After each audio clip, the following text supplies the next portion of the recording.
Um Sermão Ilustrado, pelo Dr. Harry Ironside. Põe isso à minha conta. 1948.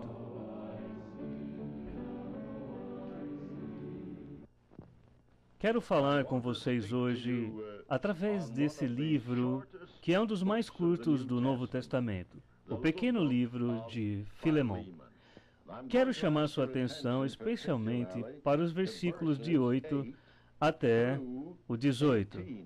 Por isso, ainda que tenha em Cristo grande confiança para te mandar o que te convém, todavia peço-te antes por amor, sendo eu, tal como sou, Paulo o velho, e também agora, prisioneiro de Jesus Cristo.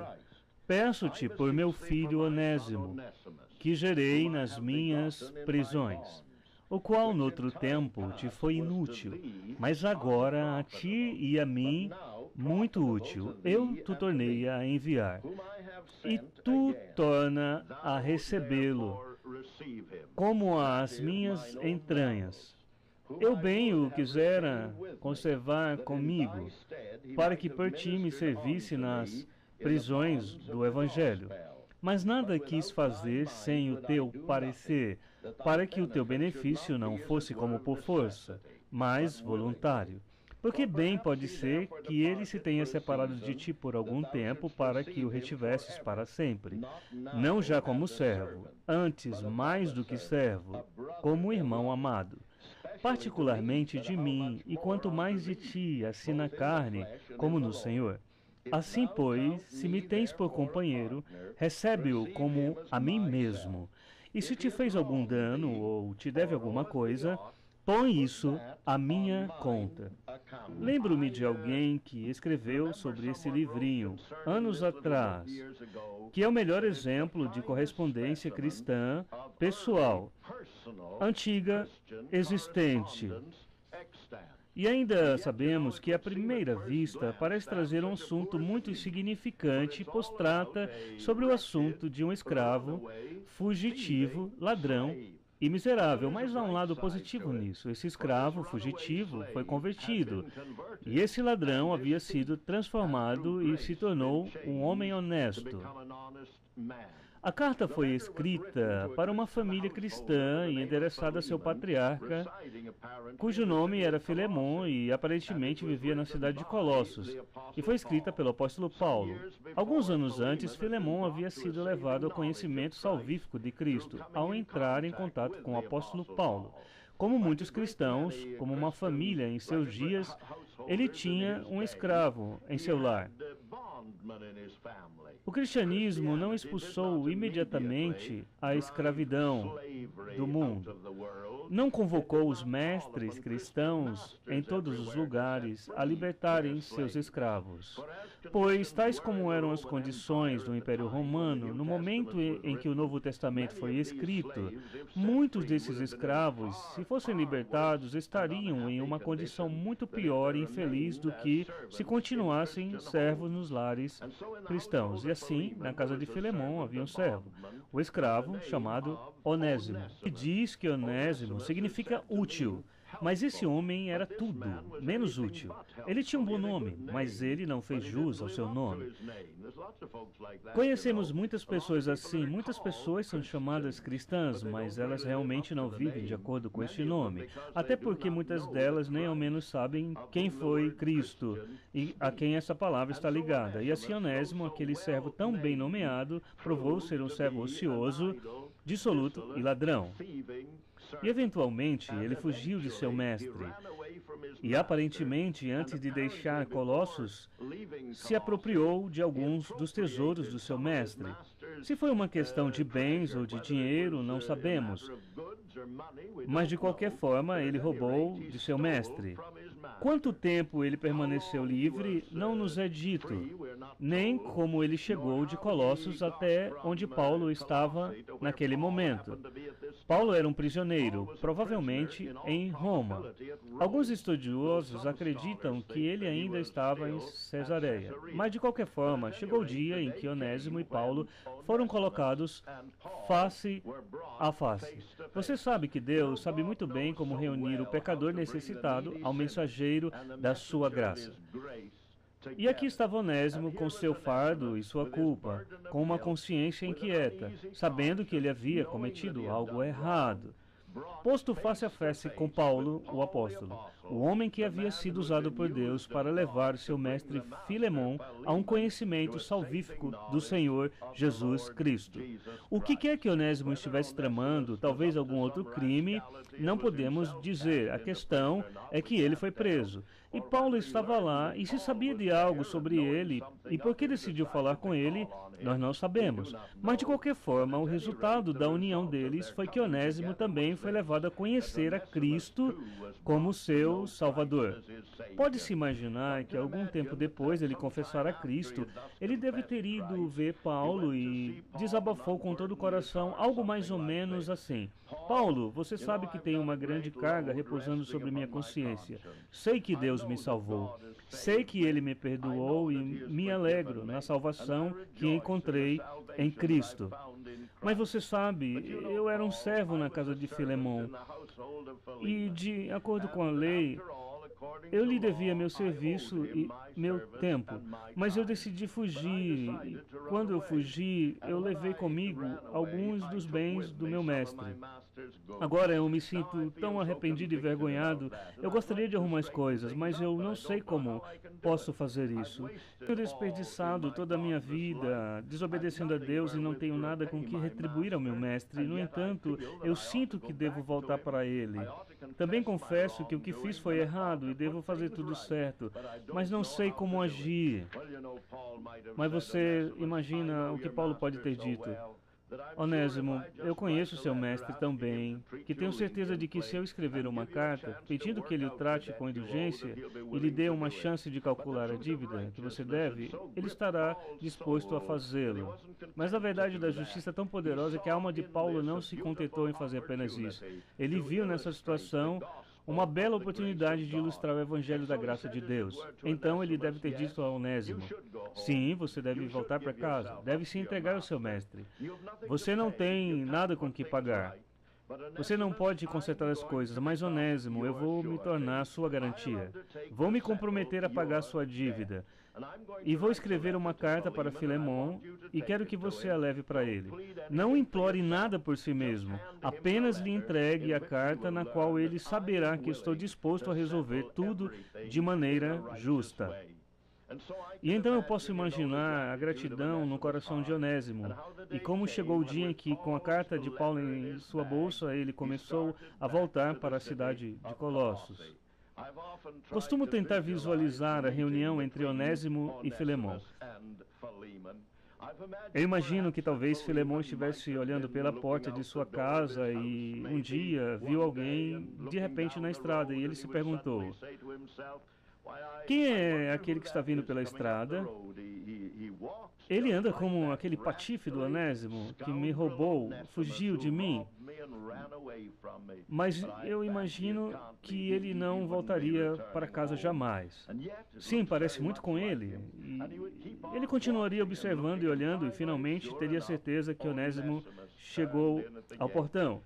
E eu posso imaginá-lo se aproximando dele e dizendo: Filemon, mestre. Filemon dizendo: bem, Onésimo, você voltou, não é mesmo? E o que você tem a dizer por si mesmo? Imagino que Onésimo simplesmente entregaria ao seu mestre a carta que ele trouxe do apóstolo Paulo. E eu me imagino vendo Filemon pegando a carta ansiosamente. Eu imagino maravilhado quando ele percebe a primeira palavra: Paulo. Por que Paulo? Onésimo, você viu Paulo? Sim, mestre, acabei de vir dele. Ele está na prisão, você sabe?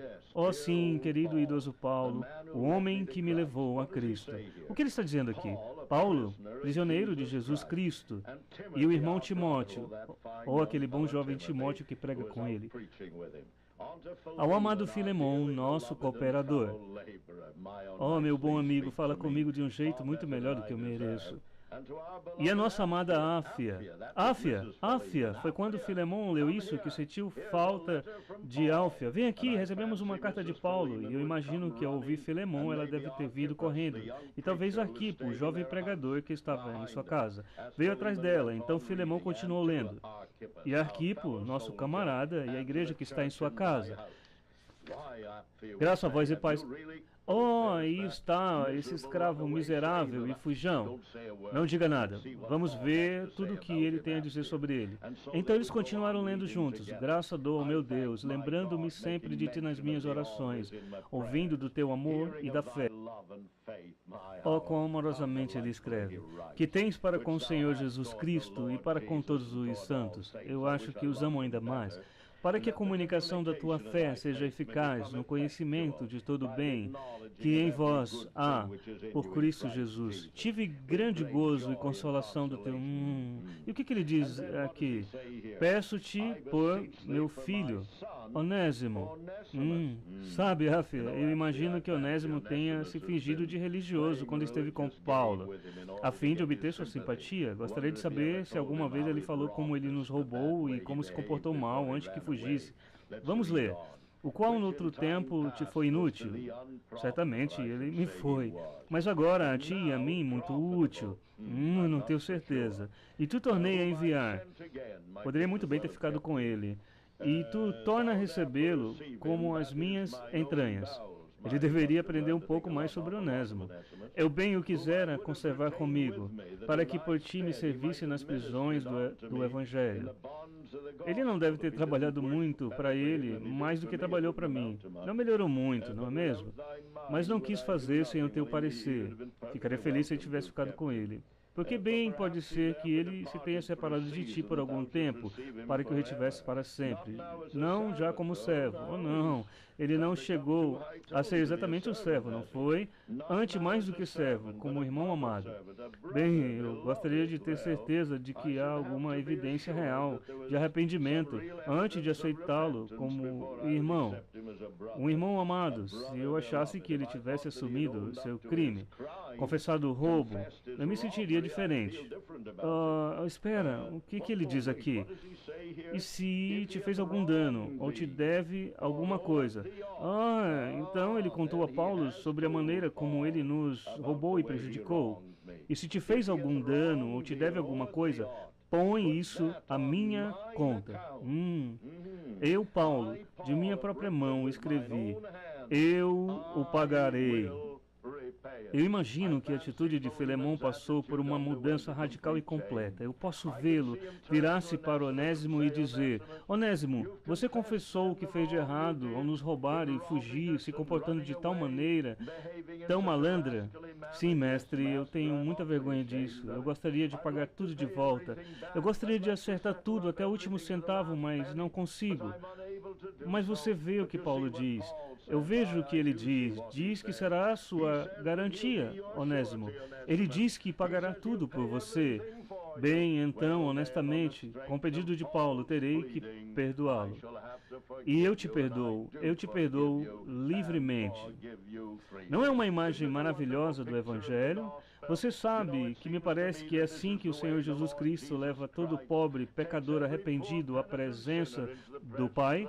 E ele diz: meu Pai, esse tem uma grande dívida. Seu pecado é muito maior do que ele jamais poderia pagar, mas tudo está na minha conta.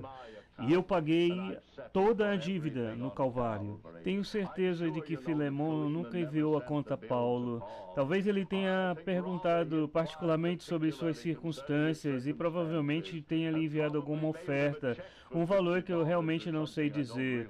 Mas deve ter sido de acordo, um valor equivalente àqueles dias. Tenho certeza de que ele faria isso ao invés de enviar a conta para ele. Mas saibam, queridos amigos, quando o Senhor Jesus Cristo se tornou minha garantia, ele teve que pagar a dívida total. Quando ele foi à cruz do Calvário e toda a minha culpa foi posta sobre ele, e ele se tornou o pagamento de toda a dívida, e então ele clamou: está consumado. E com base nessa obra consumada, Deus pode perdoar livremente e justificar completamente todo pobre pecador que recebe ao Senhor Jesus Cristo. E então o pecador arrependido é perdoado. Lutero estava certo quando disse: somos todos onésimos de Deus. Mas agora, tendo sido perdoado, não seria interessante se Filemon dissesse: agora, Onésimo, você vai até o quarto dos empregados, você já esteve viajando muito tempo, vista suas roupas de trabalho e mantenha-se ocupado, você esteve longe o tempo suficiente. Mas ao invés disso, eu imagino que ele se voltou para a esposa e tenha dito: onde o acomodaremos? E talvez um pouco surpresa, sua esposa tenha respondido: bem, você sabe, o quarto dele é com os empregados, ponha com os escravos. Ah, mas veja o que Paulo disse: assim, pois, se me tens por companheiro, recebe-o como a mim mesmo. Veja que Paulo nos põe à prova para que mostremos o que pensamos dele pela maneira como tratamos Onésimo. Se Paulo viesse nos visitar, não enviaríamos ao quarto dos escravos. Certamente não faríamos isso com ele. Daríamos a ele o melhor quarto lá em cima, com a luz do sol e todas as conveniências. Não poderíamos pensar em colocá-lo entre os escravos. Você não acha melhor acomodarmos Onésimo lá em cima? Temos que manifestar nosso amor por Paulo da maneira como o tratamos. Não sei de todos os detalhes e como isso foi feito, mas sei que quando o Senhor Jesus apresenta uma alma perdida ao Pai e é redimido, ele diz a ele: meu Pai, se me tens consideração, receba este pecador redimido como a mim mesmo. E as Escrituras dizem que ele nos fez aceitáveis assim no amado. E o próprio Senhor Jesus, em sua oração ao Pai, como registrado no capítulo 17 do Evangelho de João, usa essas palavras maravilhosas para que o mundo saiba que me enviaste e os amaste como me amaste. Essa é a medida da aceitação que o Pai dá ao crente no Senhor Jesus Cristo. Como Ele é, assim somos nós neste mundo. Não é mais uma questão do que merecemos, mas é uma questão do que Cristo merece. Em Cristo somos justificados diante de Deus. Não há condenação para os que estão em Cristo Jesus. Permitam-me agora me dirigir a qualquer pecador, pobre e necessitado. Hoje a sua consciência está ardendo por causa dos erros cometidos nos dias passados, sua natureza e pecados, dos quais você nunca poderá se emendar. Deixe-me apontar para a cruz do Calvário. Deixe-me lembrá-lo de que o pecado foi tratado naquele lugar. O Senhor Jesus foi ferido por suas transgressões, foi ferido por suas iniquidades. O castigo que te traz a paz estava sobre ele, e por suas pisaduras você pode perfeitamente ser perdoado.